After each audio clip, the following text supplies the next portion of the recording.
இப்போ இதுக்கு oxidation number calculate பண்ணலாம். Mn O4 2 minus Mn plus 4 into minus 2 is equal to minus 2. Mn plus minus 8 equal to minus 2. அப்போ Mn உடைய oxygen state வந்து plus 6. இங்கே plus 6. MnO2 எப்படி calculate பண்ணுறது? 2 into minus 2 minus 4. இங்கே plus 4. இங்கே MnO4 எப்படி கால்குலேட் பண்ணுறது? MnO4 minus Mn plus 4 into minus 2 equal to minus 1. 4 into minus 2 minus 8 equal to minus 1. அப்போ Mn is equal to plus 7. இதோடைய ஆக்சிடேஷன் ஸ்டேட் வந்து plus 7. Increasing இன் acidic character. இது ஏன்னு வச்சுக்கலாம், இது பின்னு வச்சுக்கலாம், இது சின்னு வச்சுக்கலாம். எதுக்கு ஆக்சிடேஷன் நம்பர் அதிகமாக இருக்குது? சிக்கு தான் ஆக்சிடேஷன் நம்பர் அதிகமாக இருக்குது. அப்போ சி வந்து அதிகமான அசிடிக் நேச்சர் இருக்கும். எது கம்மியாக இருக்குது? பிக்கு. அப்போ பி வந்து கம்மியான அசிடிக் நேச்சர் இருக்கும். ஏக்கு வந்து பியை விட அதிகமான அசிடிக் நேச்சர் இருக்கும். இப்போ இது ஆப்போசிட் பேசிக் நேச்சர். இப்போ இது NO2 NO N2O5. இதோடைய ஆக்சிடேஷன் நம்பர் கண்டுபிடிங்க. 2 into minus 2 minus 4. இங்கே plus 4. இங்கே minus 2. இங்கே plus 2. இங்கே minus 10. இங்கே plus 10 divided by 2 plus 5. இது ஏன்னு வச்சுக்கலாம், இது பின்னு வச்சுக்கலாம், சின்னு வச்சுக்கலாம். எதுக்கு ஆக்சிடேஷன் நம்பர் அதிகம்? சிக்கு அதிகம். அப்போ சிக்கு தான் அசிடிக் நேச்சர் அதிகமாக இருக்கும். எதுக்கு கம்மி? பிக்கு கம்மி. அப்போ பிக்கு அசிடிக் நேச்சர் கம்மியாக இருக்கும். பியை விட எதுக்கு அதிகம்? ஏக்கு. அப்போ ஏக்கு தான் ஆக்சிடேஷன் நம்பர் அசிடிக் நேச்சர் வந்து பி விட அதிகமாக இருக்கும். இது ஃபர்ஸ்ட் கொஷின். இதுக்கு டிக்ரீசிங் பேசிக் ஸ்ட்ரென்த் கண்டுபிடிக்க சொல்லியிருக்காங்க. எப்படி ஆக்சிடேஷன் நம்பர் தான் இதுக்கு யூஸ் பண்ணும். இதோட ஆக்சிடேஷன் நம்பர் என்னது? -2 into -2 இங்கே +2 by 2 +1 சோடியம்து. இப்போ மெக்னீஷியம்து இங்கே ஆக்சிஜன் வந்து -2. அப்போ மெக்னீஷியம்து +2. இங்கே ஆக்சிஜன் வந்து 3 into -2 -6. இங்கே +6 divided by 2 +3. அடுத்து சிலிக்கான் டை ஆக்சைடு. இங்கே ஆக்சிஜன் வந்து -2 into 2 -4. இங்கே +4. இங்கே -10 இருக்குது. 5 into -2 -10. இங்கே +10 divided by 2 +5. Oxidation number increase ஆகுது, பேசிக் நேச்சர் டிக்ரீஸ் ஆகுது. ஏன்னா oxidation number is inversely proportional to basic nature. அப்போ பேசிக் நேச்சர் டிக்ரீஸ் ஆகும். ஆக்சிடேஷன் நம்பர் எதுக்கு அதிகமாக இருக்கோ அதுக்கு பேசிக் ஸ்ட்ரென்த்து கம்மியாக இருக்கும். எதுக்கு ஆக்சிடேஷன் நம்பர் அதிகமாக இருக்கோ அதுக்கு பேசிக் ஸ்ட்ரென்த்து கம்மியாக இருக்கும். எதுக்கு ஆக்சிடேஷன் நம்பர் வந்து கம்மியாக இருக்கும் அதுக்கு பேசிக் ஸ்ட்ரென்த் வந்து அதிகமாக இருக்கும். இப்போ MnO இது கால்குலேட் பண்ணுங்கள். இது -2 இங்கே +2.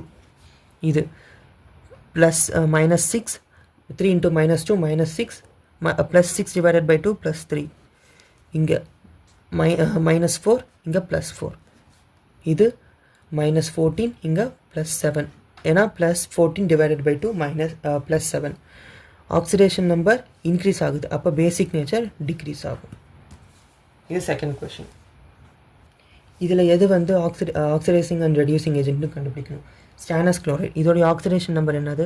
2 into -1 -2 குளோரின். இப்போ பேலன்ஸ் பண்ணுறதுக்கு இங்கே +2. இங்கே FeCl3. இங்கே -3 வரும், இங்கே +3. இங்கே -2 இங்கே +2. இங்கே -4 இங்கே +4.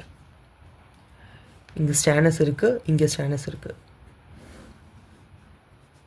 இங்கே ஐரன் இருக்குது, இங்கே ஐரன் இருக்குது. எது ரெடியூஸ் ஆகிருக்கு, எது ஆக்சிடைஸ் ஆகிருக்கு? இங்கே ஆக்சிடேஷன் நம்பர் இன்க்ரீஸ் ஆகிருக்கு. அப்போ இது ஆக்சிடைஸ் ஆகிருக்கு. இங்கே ஆக்சிடேஷன் நம்பர் டிக்ரீஸ் ஆகிருக்கு. அப்போ இது ரெடியூஸ் ஆகிருக்கு. ஓகேவா? அப்போ எது oxidising agent? Oxidise the other substance and it self it undergoes reduction. இங்கே எது ரிடக்ஷன் அண்டர்கோ ஆகிருக்கு? FeCl3. அப்போது ஆக்சிடைசிங் ஏஜென்ட் FeCl3. இப்போ இது reducing agent? The agent that undergoes oxidation and reduces other. இதில் எது ஆக்சிடேஷன் போயிருக்கு? SnCl2 stannous chloride. அப்போ இதுதான் ரெடியூசிங் ஏஜென்ட். இது செகண்ட் கொஷனுக்கான ஆன்சர். இப்போ இந்த கொஷின் கேன்சல் பண்ணலாம். H3PO4. பிக்கு நம்ம வந்து என்ன கண்டுபிடிக்கணும்? ஆக்சிடேஷன் ஸ்டேட் கண்டுபிடிக்கணும். H3PO4 3 into +1 plus P plus 4 into -2 equal to 0 plus 3 plus minus 8 is equal to 0. Pக்கு வந்து என்னது plus 5. இப்போ phosphorus ஓட oxidation state வந்து plus 5.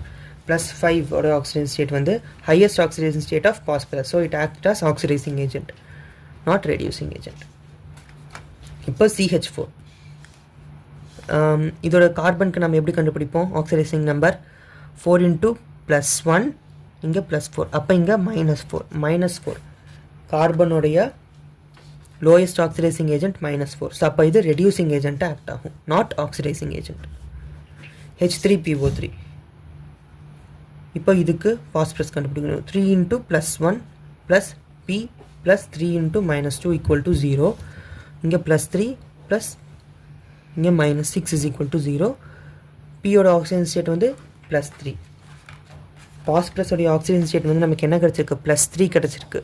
intermediate oxidation state வந்து நமக்கு கிடச்சிருக்கு.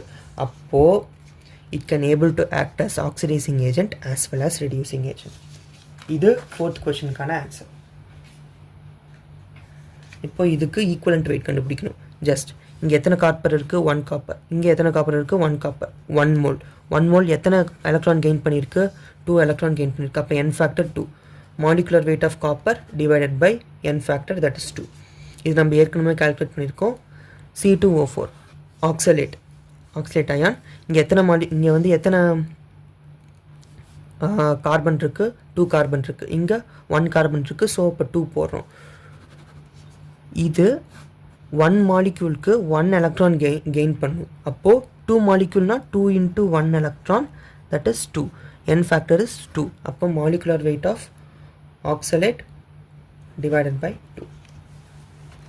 இப்போ இதோட எல்லா ஆன்சர் லாஸ்ட் வீடியோஸோட கொஷின்ஸ்க்கான ஆன்சர் நான் இந்த வீடியோவில் ரிவீல் பண்ணியிருக்கேன். இதே மாதிரி நீங்கள் வந்து என்னோடய சேனலுக்கு சப்போர்ட் பண்ணுங்கள், என்னோடய சேனலை சப்ஸ்கிரைப் பண்ணுங்கள். இந்த வீடியோ பிடிச்சிருந்தால் உங்கள் ஃப்ரெண்ட்ஸ்க்கு ஷேர் பண்ணுங்கள். தேங்க்யூ.